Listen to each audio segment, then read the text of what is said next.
अब देखते हैं देश की बड़ी खबरें देश टॉप 10 में। जहरीले कफ सिरप से बच्चों की मौत पर सीएम मोहन यादव का बड़ा एक्शन। एमपी के ड्रग कंट्रोलर को हटाया, डिप्टी ड्रग कंट्रोलर और ड्रग इंस्पेक्टर को सस्पेंड किया। जहरीले कफ सिरप से बच्चों की मौत का मामला। एमपी कांग्रेस चीफ जीतू पटवारी की मांग, स्वास्थ्य मंत्री को पद से हटाया जाए। हिमाचल सरकार ने भी कोल्ड ड्रिंक कफ सिरप पर लगाया बैन। हिमाचल में बनने वाले नेस्टोडीएस सिरप के उत्पादन रोकने का जारी किया आदेश।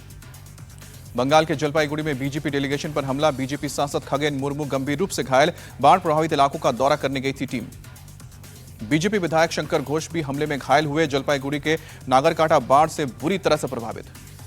हमले को बीजेपी नेता सुधांशु त्रिवेदी ने दुर्भाग्यपूर्ण बताया, कहा कि इंडिया अलायंस की चुप्पी खतरनाक। कटक हिंसा के बाद हालात हो रहे हैं सामान्य। संवेदनशील जगहों पर पुलिस की तैनाती, जवानों ने की गश्त। सीजेआई बीआर गवई की कोर्ट में सुनवाई के दौरान वकील का हंगामा, हमला करने की कोशिश, पुलिस ने हिरासत में लिया। सोनम वांगचुक की जमानत याचिका पर सुप्रीम कोर्ट में सुनवाई। कोर्ट ने केंद्र सरकार और लद्दाख प्रशासन को नोटिस जारी किया। जोधपुर एसपी को भी नोटिस। अगली सुनवाई 14 अक्टूबर को। पूर्व विदेश मंत्री एमजे अकबर की किताब आफ्टर मी कियोस एस्ट्रोलॉजी इन दी मुगल एम्पायर का हुआ विमोचन। कार्यक्रम में रक्षा मंत्री राजनाथ सिंह, एनएसए अजीत डोभाल समेत कई सियासी दिग्गजों ने शिरकत की। आइए अब देखते हैं यूपी की बड़ी खबरें यूपी टॉप 10 में। आम आदमी पार्टी का 16 सदस्यीय डेलीगेशन का आज बरेली दौरा। सांप्रदायिक हिंसा के बाद के हालात का जायजा लेंगे। बरेली हिंसा के मामले में मौलाना तौकीर रजा के करीबी सपा पार्षद वाजिद बेग का बारात घर हुआ सील। फरीदपुर चौधरी इलाके में अवैध तरीके से बारात घर बनाया गया था। बरेली हिंसा में शामिल 7 आरोपियों पर इनाम का ऐलान। आरोपियों की जानकारी देने पर पुलिस 15-15 हजार के इनाम देगी। इटावा में एक युवक पर जानलेवा हमला, फायरिंग के बाद अस्पताल में भर्ती। यूपी के बहराइच में भेड़िए ने 4 साल की बच्ची पर हमला किया। पिता ने बच्ची को बचाया, गांव वालों ने भेड़िए को खदेड़ा। यूपी के सीतापुर में पकड़ा गया बाघ। 25 दिन की निगरानी के बाद वन विभाग की टीम ने निगरानी में गांव के में बाघ को पिंजरे में कैद किया। यूपी के कुशीनगर में पुलिस का फैसला, सभी थानों पर चेक पोस्ट पर लगेंगे सीसीटीवी कैमरे। गौ तस्करी और शराब स्मगलिंग पर रोकना मकसद। यूपी के लखनऊ में एक लड़के ने अपनी मां को मार डाला। पहले पेंचकस से हमला किया, फिर सिलेंडर से सिर कुचला। यूपी में 4 आईपीएस अधिकारियों का तबादला। रघुवीर लाल कानपुर के पुलिस कमिश्नर बने। यूपी में कोल्ड ड्रिंक सिरप पर भी बैन लगा। लखनऊ में एफएसडीए का कई जगहों पर छापा। जहरीले सिरप से एमपी राजस्थान में हो चुकी कई बच्चों की मौत। अब देखते हैं बिहार की बड़ी खबरें बिहार टॉप 10 में। बिहार में चुनाव के ऐलान के साथ ही महागठबंधन का सीट शेयरिंग फॉर्मूला तय। आज हो सकता है फॉर्मूले का ऐलान।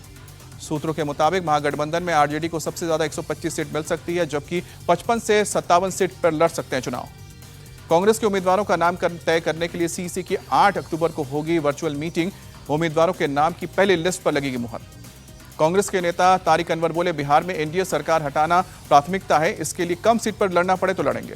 बिहार चुनाव के लिए एनडीए में चिराग पासवान और जीतन राम मांझी के बीच सीट बंटवारे पर 50 पेज।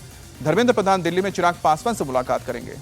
बिहार की लोक गायिका मैथिली ठाकुर के विधानसभा चुनाव लड़ने की संभावना। बीजेपी नेता विनोद तावड़े और नित्यानंद राय के साथ मुलाकात के बाद लगाई जा रही है अटकलें।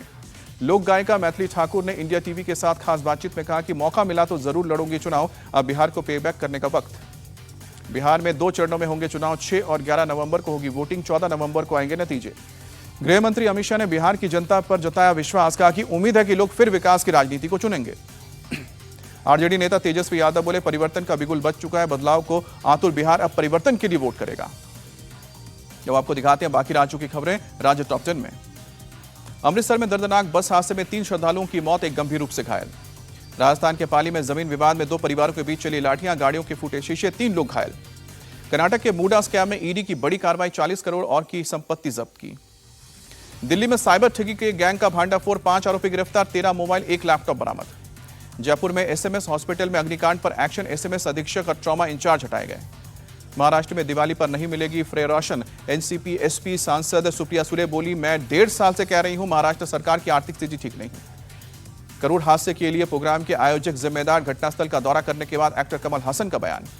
राव नरेंद्र सिंह बने हरियाणा कांग्रेस के चीफ। भूपेंद्र हुड्डा विधानसभा में नेता प्रतिपक्ष बनाए गए।